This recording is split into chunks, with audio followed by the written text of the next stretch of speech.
Assalamualaikum warahmatullahi wabarakatuh. Bismillah walhamdulillah wassalatu wassalamu ala rasulillah wa ala alihi wa sahbihi wa mawalah wa la hawla wa la quwata illa billah. Yang senantiasa kami hormati Bapak Kepala Madrasah Tsanawiyah Negeri 1 Kota Kediri beserta staf dan karyawannya. Yang kami hormati kepada Bapak dan Ibu Guru MTSN 1 Kota Kediri, dan yang senantiasa kami banggakan anak-anak semuanya. Syukur alhamdulillah dalam kesempatan kali ini kita bisa kembali lagi melanjutkan kajian fikih kita, terutama di bab ubudiyah. Kalau sebelumnya kita sudah membahas tentang syarat-syaratnya wudhu, maka dalam kajian kali ini nanti kita akan membahas tentang perkara-perkara yang bisa merusak wudhu atau hal-hal yang membatalkan wudhu. Oleh sebab itu, marilah kita awali kajian ini dengan membaca doa bersama-sama. Mudah-mudahan kajian kita pada pertemuan kali ini bisa membawa barokah dan menjadi ilmu yang bermanfaat. Amin Allahumma amin. Bismillahirrahmanirrahim. Ila hadratin Nabil Mustafa Sayyidina wa Maulana Muhammadin sallallahu alaihi wasallam, ila hadrati abi wa ummi wa azwajihi wa dzurriyyati wa ikhwanihi min nabiyina wal mursalin wa ala alihi wa ashabihi ajmain wa tabi'in wa tabi'in wa man tabi'ahum bi ihsanin ila yaumiddin, wa la hadrati muassasatil madrasah wa mujahidina ma'ahum wa khususan ila masyayikhina wa masyayikhikum wa muallimina wa muallimikum wa bawaina bawaikum annallaha yaghfir lahum wa yarhamuhum ala ma nawaina bi niyyati talabul ilmi wa bi niyyatil khidmah ibadah bisiril Fatihah. A'udzu billahi minasyaitonir rajim. Bismillahirrahmanirrahim. Alhamdulillahirabbil alamin arrahmanir rahim maliki yaumiddin. Iyyaka na'budu wa iyyaka nasta'in. Ihdinas siratal mustaqim. Siratal ladzina an'amta 'alaihim ghairil maghdubi 'alaihim waladdallin. Amin. Bismillahirrahmanirrahim. Faslun nawaqidul wudu arba'atu asya'. Pada pasal kali ini akan menjelaskan tentang perkara-perkara atau hal-hal yang bisa merusak wudhu. Adapun perkara atau hal-hal yang merusak atau yang membatalkan wudhu ini jumlahnya ada 4. Al-awwal al-khariju min ahadis sabilaini. Untuk hal yang pertama yang bisa merusak atau membatalkan wudhu ini adalah adanya sesuatu yang keluar dari salah satu dua jalan. Nah, ini jalan yang mana? Min qubulin au duburin, rihin au ghairihi ilal mani. Perkara yang membatalkan wudhu yang pertama ini adalah keluarnya sesuatu dari kubul. Ini berarti tempat keluarnya air kencing, ataupun dubur, tempat keluarnya air besar, entah itu berbentuk rih atau kita biasa menyebutnya kentut, ataupun selain daripada kentut.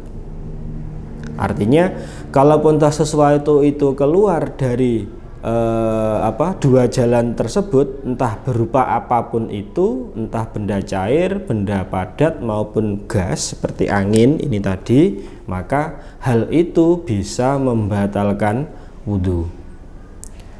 Dan hal ini dikecualikan saat keluarnya mani. Karena ketika mani atau sperma ini keluar, ini tidak lagi membatalkan wudhu, tapi mengharuskan yang bersangkutan ini untuk mandi besar. Kemudian asani, untuk perkara yang membatalkan wudhu yang kedua adalah zawalul aqli binaumin au ghairihi illa naumi qaidin mumkinin maq'adahu minal ardi. Untuk perkara yang kedua ini adalah sebab hilangnya akal.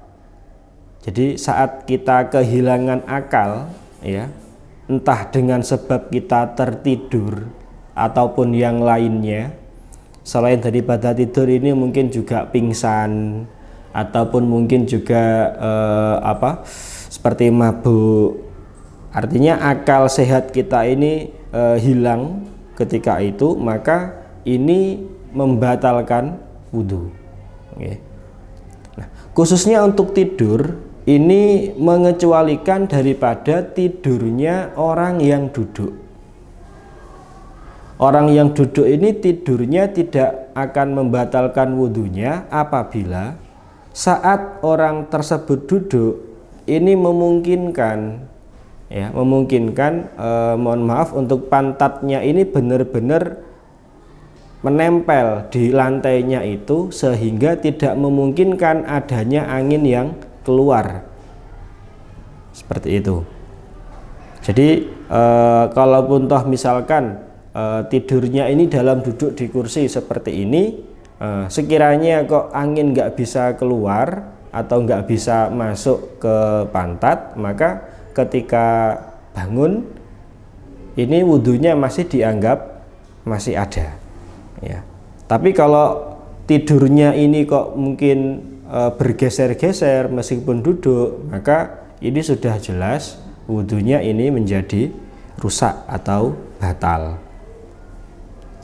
Makanya kita ambil langkah yang paling hati-hati saja saat kita tertidur, entah dalam posisi apapun, ya, sebelum kita melaksanakan sholat seumpama, maka ya kita untuk tajdid, ya, atau memperbarui wudhu. Ini langkah yang hati-hati. Kemudian yang ketiga, asalis, perkara yang ketiga yang bisa merusak atau membatalkan wudhu ini adalah iltiqa'u basyaratai rajulin wa mru'atin, yakni bersentuhannya kulitnya laki-laki dan perempuan kabiro ini, yang keduanya ini sudah besar, okay. Jadi ada perempuan dan laki-laki bersentuhan kulit seperti ini tanpa ajnabiyah ini, yang mana keduanya ini adalah orang lain. Artinya orang lain ini merupakan orang yang halal untuk dinikahi, min ghairi hailin, yang tidak ada penghalangnya, ya. Maka pertemuan kulit tersebut ini bisa membatalkan wudhu. Penai ngomong, ketika kita salaman dengan lawan jenis, maka wudhu kita ini akan menjadi batal, ya. Karena yang kita ajak salaman ini adalah lawan jenis yang ajnab. Maka dalam hal ini perlu diperhatikan dengan baik, terutama anak-anak semuanya yang sudah menginjak besar, nggih. Saat kalian ini berinteraksi dengan lawan jenis ini, kalau pengen wudhunya utuh, ya jangan sampai ada kontak secara fisik, agar wudhunya ini nanti tetap bisa bertahan lama.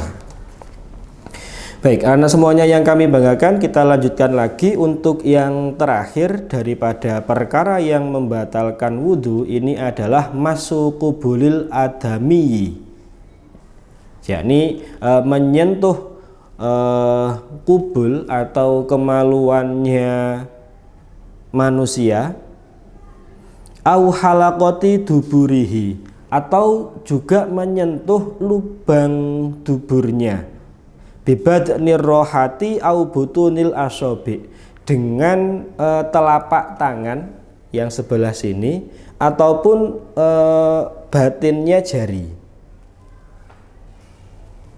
Sehingga yang keempat ini, apabila kita menyentuh kemaluan